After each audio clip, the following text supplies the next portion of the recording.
ताई जिल्हाधिकारी मॅडमने नवीन नगरसेवकांची बैठक आयोजित केली होती. त्या बैठकीत तुम्ही सगळे नगरसेवक उपस्थित होते. कोणत्या विषयावर प्रामुख्याने चर्चा झाली होती? खरं तर ही निवडणूक झाल्यानंतरची पहिली बैठक होती आणि एक अनौपचारिक मीटिंग होती. त्यांनी आमचं सर्वांचं स्वागत केलं, अभिनंदन केलं आणि आम्हाला थोडे बहुत गाईडलाईन्स दिले. ही महानगरपालिकेनंतरची पहिली बॉडी आहे जी प्रशासनावर बसलेली आहे. तर काही गाईडलाईन्स आम्हाला दिले, काही कोड ऑफ कंडक्ट सांगितलं आणि एक हेल्दी डिस्कशन झालं आमच्या सर्वांमध्ये.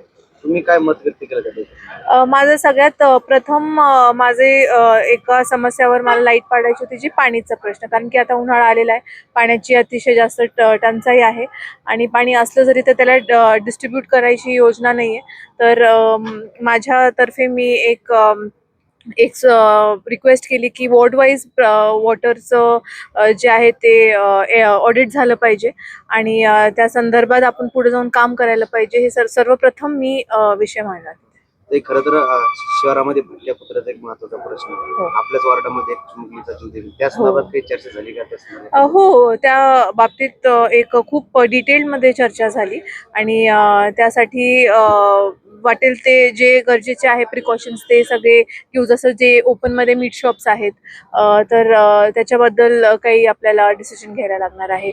जे ओपन स्पेसेसमध्ये कचऱ्याची डम्पिंग होती, तर ते कचऱ्यासाठी जे स्ट्रे डॉग्स तिथे येतात आणि मग त्यानंतर सगळे रहिवाशांना प्रॉब्लेम फेस करावा लागतो. तर असे बरेचसे प्रिकॉशन्स आहेत जे येत्या काळात आम्ही सर्व नगरसेवक मिळून घेणार आहे, जेणेकरून आमच्या प्रभागात प्रत्येक नगरसेवकच्या प्रभागातले लोकांना भटक्या कुत्र्यांच्या बाबतीत प्रॉब्लेम होऊ नये याच्याबद्दल आम्हाला थोडं बहुत त्यांनी गाईडलाईन्स दिली आणि याबद्दल प्रत्येक विषयावर पुढे जाऊन सेमिनार्स होणार आहे आणि गाईडलाईन्स देणार आहे. तर ही फक्त एक प्राथमिक लेवलवर चर्चा झाली आमच्या सर्वांमध्ये. तुमच्या प्रभागातील नागरिकांना काय आवाहन करायला पहिल्या बैठकीत? खरं तर प्रभागातल्या नागरिकांना मी एवढंच आवाहन करेल की आपलं जे महानगर आहे ते सज्ज झालेलं आहे आणि तुमचे सर्वांचे प्रतिनिधी सुद्धा आम्ही इथं सज्ज झालेलो आहोत.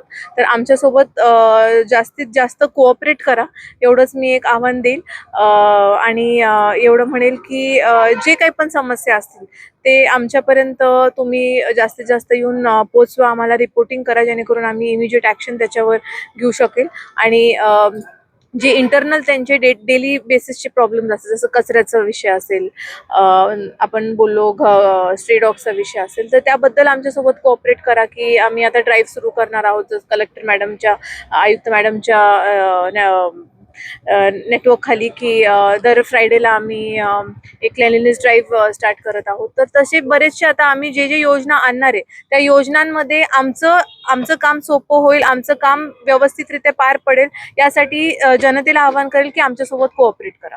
शेवटचा प्रश्न, महानगरपालिका झाल्यानंतर पहिला मान महिलांना मिळतो आयुक्तपदी विराजमान होण्याचा. एक महिला म्हणून काय वाटतं, काय बघतो? नाही, खरंच मी आतमध्ये माझा प्रस्ताव मांडताना सुद्धा मी हे व्यक्त केलं की सर्वप्रथम तर आपल्या जिल्हाधिकारी आणि आयुक्त मॅडम महिला आहेत आणि मला समोर बसलेले सगळे प्रतिनिधी चेहऱ्यांमध्ये सुद्धा जास्त प्रमाण महिलांचा दिसला. तर मला चांगलं वाटलं आणि मला अभिमान वाटला की महिलांची मेजॉरिटीमध्ये मला संधी भेटली आहे प्रतिनिधित्व करायची. तर खरं तर ही संधी नाही तर एक जबाबदारी आहे, माझी नाही, माझ्यासोबत प्रत्येक महिलेची. तर मला चांगलं वाटलं आणि अभिमान वाटला. महापौर पदासाठी देखील आरक्षण महिलाला जाहीर झाले आपल्या महानगरपालिकेत. चांगली गोष्ट आहे, अभिनंदन करते मी आणि जे कोणी पण महापौर जी कुठलीही महिला महापौर बनेल त्यांना पुढील वाटचालीसाठी मी खूप खूप शुभेच्छा देते.